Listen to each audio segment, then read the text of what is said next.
Assalamualaikum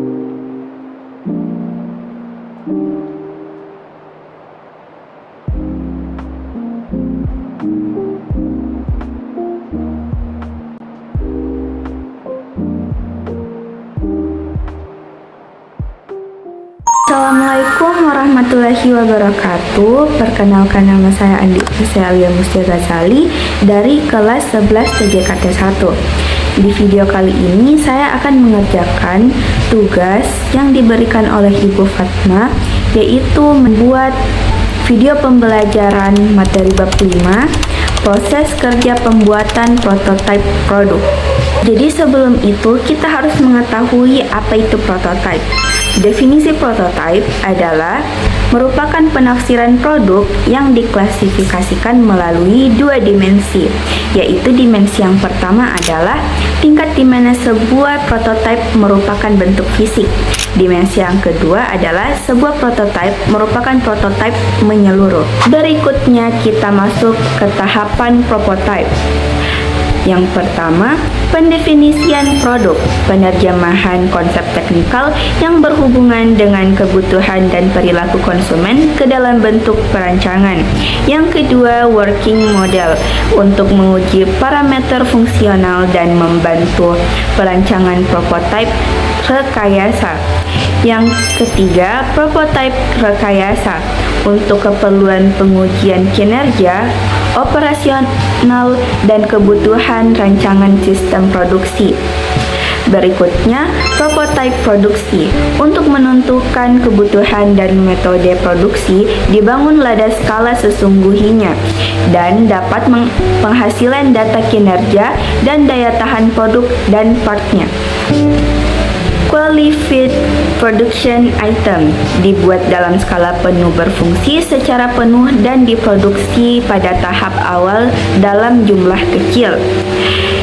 Yaitu yang terakhir adalah model, alat peraga yang mirip produk yang akan dibangun oleh look, like, dan modelnya.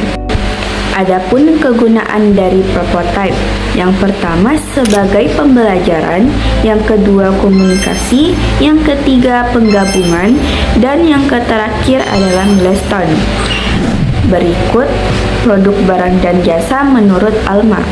Produk barang dan jasa menurut Alma adalah seperangkat atribut, baik berwujud maupun tidak berwujud, termasuk di dalamnya ada warna, harga, nama baik pabrik, nama baik toko yang menjual, pengecer, dan pelayanan pabrik serta pelayanan pengecer yang diterima oleh pembeli guna memuaskan keinginannya. Adapun beberapa tingkatan produk, sedangkan untuk tiap tingkatan ada nilai tambahannya. Seperti yang pertama, produk utama atau inti. Kedua, produk genetik. Yang ketiga, produk harapan. Yang keempat, produk makanan dan minuman. Yang kelima, produk pelengkap. Berikutnya adalah kelebihan dan kekurangan produk dan jasa. Di sini kita akan membahas kelebihan dan kekurangan dari produk terlebih dahulu. Kelebihan produk menghasilkan produk dalam bentuk fisik, lalu dia juga memiliki alur proses produksi yang jelas.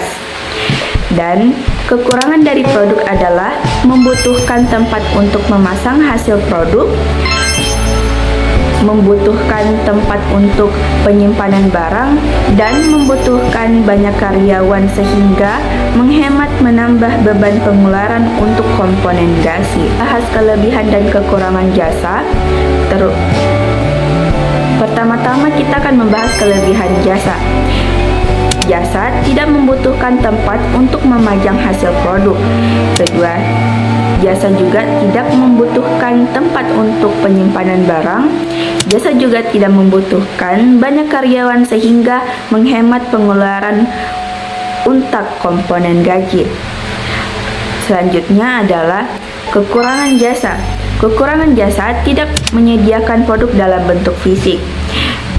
Jasa yang ditawarkan bisa berbeda-beda antar konsumen, membutuhkan promosi, bicara testimoni konsumen sebanyak-banyaknya. Selanjutnya, pemetaan keberagaman produk dan jasa.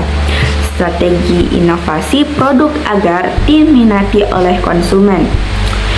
Yang pertama, kita harus perbaruan jenis, seperti jenis produknya di-upgrade lagi agar semakin tertarik para konsumen.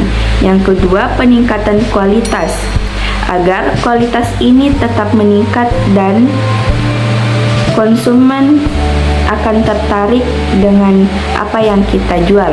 Selanjutnya, variasi model dan desain.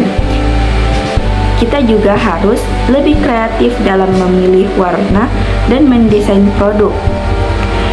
Yang terakhir, kemasan dan branding yang menarik agar diminati oleh konsumen. Yang kedua, pengembangan produk. Pengemasan menghubungkan perusahaan dengan pelanggan. Kedua, perancangan menentukan bentuk fisik dan fungsi produk. Yang ketiga, manufaktur menyiapkan sistem produksi. Adapun tahapan-tahapannya, yang pertama perencanaan produk, yang kedua pengembangan konsep, yang ketiga perancangan sistem, yang keempat perancangan detail, yang kelima pengujian dan perbaikan, yang terakhir atau yang keenam produksi awal. Berikutnya adalah proses kerja pembuatan prototipe.